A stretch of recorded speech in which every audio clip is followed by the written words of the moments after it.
ఇప్పుడు నా సోదరుడు చిరంజీవి విష్ణు మాట్లాడతాడు.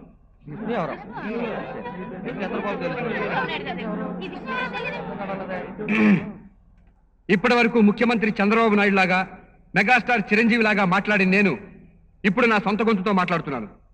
నా పేరు విష్ణు. అందరికీ నమస్కారం. నేను ఎంకామ్ గోల్డ్ మెడలిస్ట్ని. చాలా ముఖ్యమైన విషయం మీతో చెప్పబోతున్నాను. నేను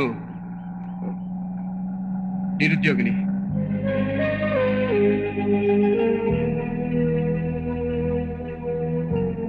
ఇక్కడ ఉన్న వాళ్ళు ఎంతో మంది ఫ్యాక్టరీ ఓనర్స్ ఉండొచ్చు, కంపెనీ ఎండీస్ ఉండొచ్చు, అలాగే బిజినెస్ మ్యాగ్నెట్స్ కూడా ఉండొచ్చు. దయచేసి నాకు ఒక చిన్న జాబ్ ఇప్పించండి. మీ అందరినీ రిక్వెస్ట్ చేసుకుంటాను. ఒకే ఒక చిన్న జాబ్ కావాలంటే నా బయట చదవండి ప్లీజ్. అంత సీన్ లేదు నాయన, నా మైకు నాకు ఇచ్చాయి బాబు. ఉండు గురు, మీరే చెప్పండి సార్, నా క్వాలిఫికేషన్కి ఎంత శాలరీ ఇవ్వచ్చు? కనీసం ఓ 10,000, పోనీ 5,000. ఓకే ఓకే, అంత కూడా ఇవ్వక్కర్లేదు, నేనే మీకు డిస్కౌంట్ ఇస్తున్నాను. ఓ 3,000 ఇవ్వండి చాలు. అంతేకాదు, మీకు అద్భుతమైన బోనస్ కూడా ప్రకటిస్తున్నాను. First month free. నీ ఉద్యోగం సంగతి ఏమో గాని ఆ మైక్ ఇవ్వకపోతే నేను నిరుద్యోగం అవుతానయ్యా బాబు. ఫినిషింగ్ వచ్చేసింది గురు.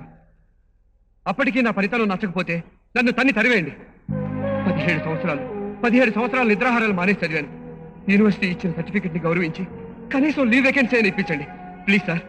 Please give me a job please sir, please. I want a job.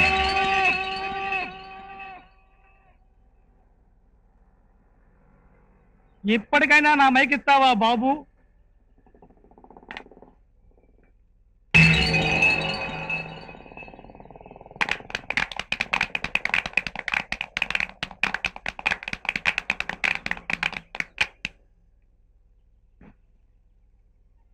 Sir, చప్పట్లు కొట్టింది నా కోసమేనా? Thank you sir, thank you very much. నీ టాలెంట్ చూశాక నిన్ను మెచ్చుకోలేకుండా ఉండలేకపోయాం. సార్, మీ ముగ్గురిని చూస్తుంటే వరాలు ఇవ్వడానికి వచ్చిన త్రిమూర్తులా కనిపిస్తున్నారు సార్. ముఖ్యంగా మిమ్మల్ని చూస్తుంటే ఏదో కంపెనీకి ఓనర్ లాగా, వన్స్ మోర్, ఏదో కంపెనీకి ఎండి లాగా. Once more. లాగా ఏమిటి, మీరు ఖచ్చితంగా ఎండీనే అంటారు. మరొక్కసారి వన్స్ మోర్. వీడికి డౌట్ వచ్చినాయి. సార్, మీరు కాంపిటీషన్ నన్ను ర్యాగింగ్ చేయట్లేదు కదా? ఏమయ్యా, ర్యాగింగ్ చేయడానికి ఏమన్నా కాదోలువా, కరిష్మా కపూర్వా? మీకి మాకి ర్యాగింగ్ చేస్తే మాకి మీకు ఏమొస్తాయి? అరే కన్ఫ్యూషన్ లేకుండా దేఖో బాయ్, మాకి మమ్మీ ఆంధ్ర ఉన్నాయి, డాడీ ఢిల్లీ ఉన్నాయి, మాకి ముంబైలో పుట్టాయి, మాది పక్కా తెలుగు ఉన్నాయి. ఎట్లా ఉన్నాయి? సూపర్ గా ఉన్నాయి. సార్, నాకు ఎలాగైనా జాబ్ ఇప్పించండి. మీ పేరు చెప్పుకుని దీపం పెట్టుకుంటా. 3 దీపాలు పెట్టుకోవాలి మన తలల దగ్గర.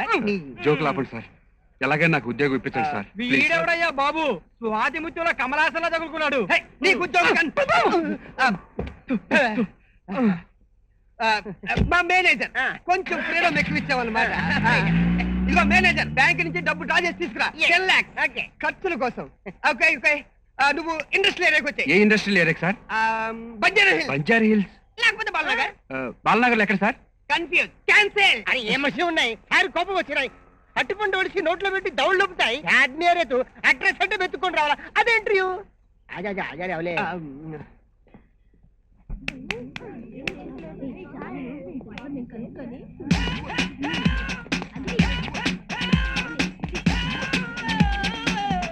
ఏం కలర్ రా దేవుడా. అబ్బాయిలు కమ్ హియర్. చూడండి అబ్బాయిలు, అందంగా ఉన్న అమ్మాయిలు మీ ఇద్దరికి అక్కా చెల్లెలు అన్నమాట. అసహ్యంగా ఉన్న అమ్మాయిలు నాకు అక్కా చెల్లెలు. ఓకే దేకో భాయ్, నీకి ఐడియా చాలా చీప్ గా ఉన్నాయి. దా ఫాలో మీ. Please please. ప్రేమికుల్లో ప్రభుదేవాకు దొరికినట్టు చెత్త కుండీలో నాకు ఈ జాకెట్ హుక్కు దొరికింది. ఇది మీదేనా? కాదు, నీ అక్కది. ఓ అక్క, ఇది నీదంట. బావా, చక్కని చుక్క లాంటి నా అక్కను నీ తొక్క చేతుల్లో పెడుతున్నాను. నా అక్క కంటి నుంచి ఒక చుక్క రాలినా నిన్ను ముక్కలు ముక్కలు చేసి నీ బొక్కల్ని కుక్కలకేస్తా.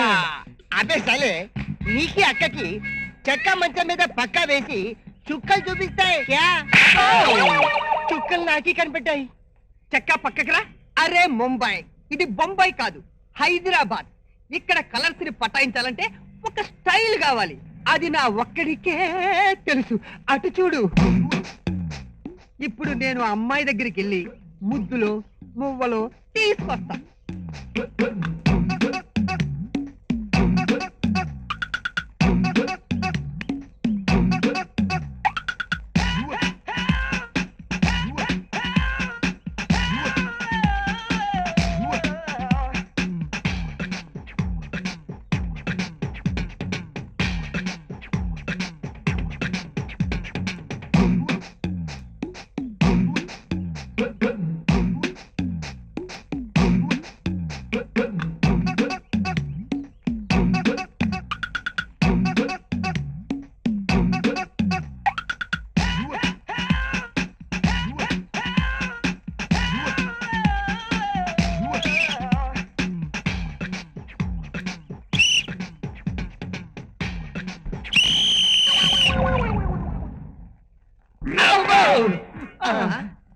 ఈ పాదాలను ఎక్కడో చూసినట్టుందే.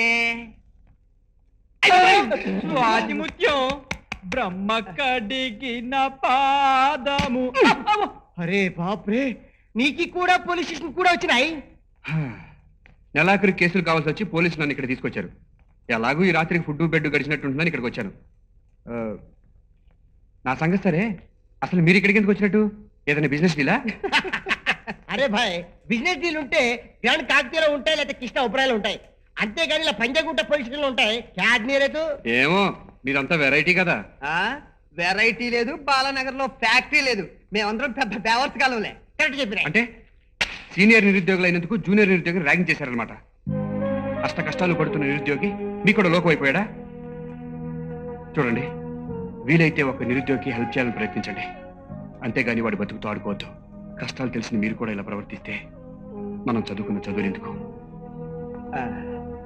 సారీ వా, మేమేదో నేను సరదాగా ఏడిపించాం. దానికి నువ్వు ఎంత ఫీల్ అవుతావు అనుకోలేదు. Very sorry. మాకు తినడానికి ఖానా లేకపోయినా జస్ట్ నీతో జోక్ చేసిన అంతే. సారీ. నువ్వేంటో మాకు, మేమేంటో నీకు తెలిసింది కదా. ఆ చేసే ఉద్యోగం ఏదో కలిసే చేద్దాం. అవును, నువ్వు ఎక్కడుంటున్నావు? మొన్న బస్ స్టాండ్లో, నిన్న రైల్వే స్టేషన్లో, ఈ రోజు ఈ పోలీస్ స్టేషన్లో, రేపు ఏ స్టేషన్లోనూ. అరే ఫికర్ మత్, మాకి పెద్ద బంగ్లా ఉన్నాయి, దాంట్లో మేము ఉన్నాయి. నువ్వు వస్తాయి, నువ్వు వస్తాయి, నువ్వు వస్తాయి. Dear friend, this is our palace. అందరికి నా టాప్ లో ఉండాలని ఈ టాప్ లో అద్దుకుంటున్నాం. అచ్చా అచ్చా కాదు బే బచ్చా, నాకి లుచ్చా అనుకున్నాయి. నేను బహుత్ బహుత్ ఊంచా. నా లెవెల్ రావడానికి నువ్వు ఎప్పుడైనా సోంచా? నీకి ఉన్నాయి అవి మీరు చెంచా. అరే భయ్యా, అచ్చం మా బొంబాయి గడి గొంతు కోసి మాట్లాడినట్టుంది. అరే టాటాకి బెట్టలో పోసుకుంటే చోట నీ తండ్రి గుండెపోటు గుమ్మడి, నీ తల్లి సువర్ణ సుందరి అంజలిదేవి, నీకిద్దరు మేనమామలు. ఒకరు లేట్ రావు గోపాలరావు, మరొకరు లేటెస్ట్ ప్రకాష్ రాజా. నీ చెల్లి అప్పుడే అబార్ట్ అయిన వరలక్ష్మి. నీ తమ్ముడు అతిగాడు విష్ణువర్ధన్. వాడి వయసు 7 ఏళ్ళైనా ప్యాకేడ్ శివరామ కన్నా ఎక్కువ మాట్లాడతాడు. ఇకపోతే నీ లవర్ జాకోల్, కాదోల్ కాదోల్. వా వా వా వా వా, ఎంతో మంది మిమిక్రీ ఆర్టిస్టులు చూసాం. ఎవరిని చూసినా పిల్లుల్లా కుక్కలా పిచ్చుకలా అరిచేవాళ్లే గానీ నీలా గొంతు ఇమిటేట్ చేసేవాళ్ళని చూడలేదన్నా. అన్నా అన్న అన్న ఒక్కసారి నా గొంతు ఇమిటేట్ చేయవా? నీ వాయిస్ ఇంకా మెచ్యూర్ కాలేదు. లోపల రా, నేను ఇమిటేట్ చేస్తాను.